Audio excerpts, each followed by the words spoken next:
Okay, good afternoon everyone. Good day. Ito na naman po kami sa McDo para bakit?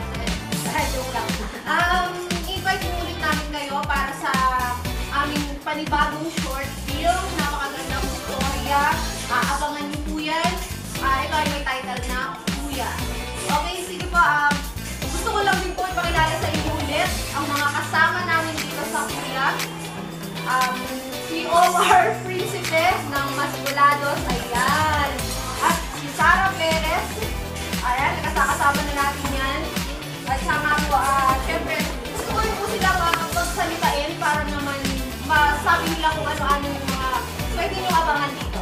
Okay? Omar?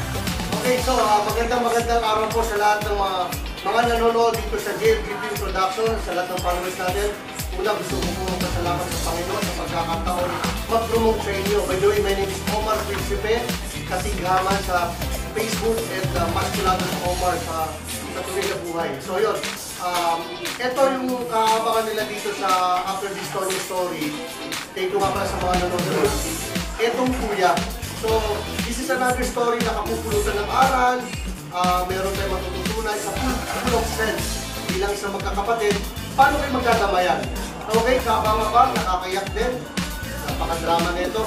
Panoorin niyo po. Hindi ka mag-iigo, mag-i-enjoy po mo.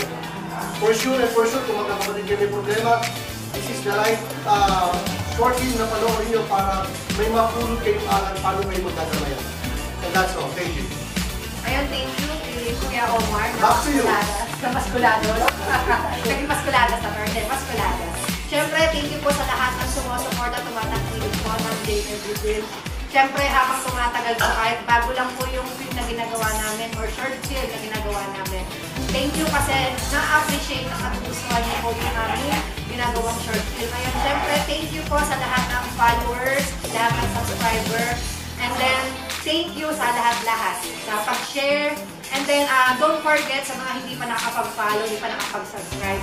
Please follow and please subscribe and please share po lahat ng mga short film na dadating sa amin.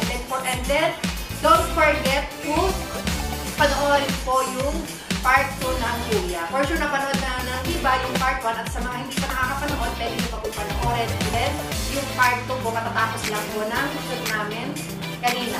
Abangan na lang po this week. For sure, ilalabas po.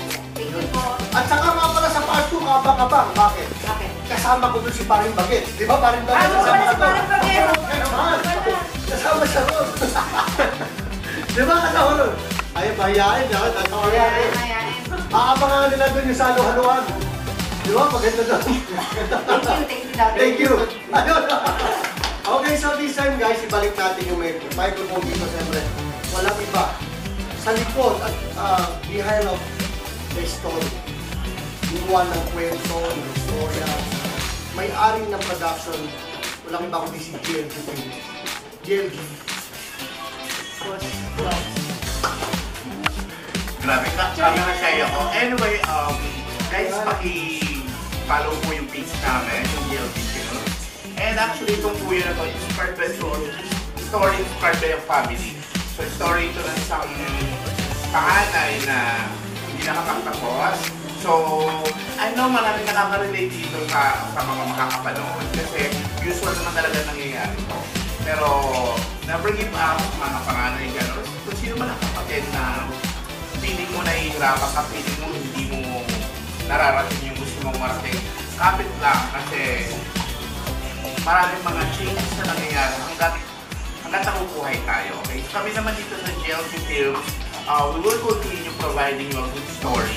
Okay? So from the story and anyway, thank you very much nga pala sa tremendous success ng Estonia.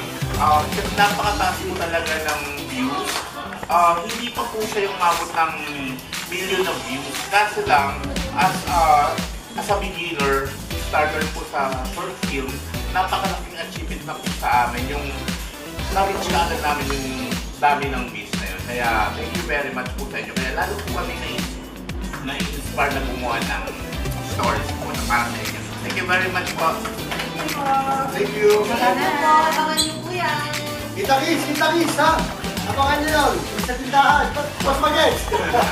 Abangan niyo sa tindahan.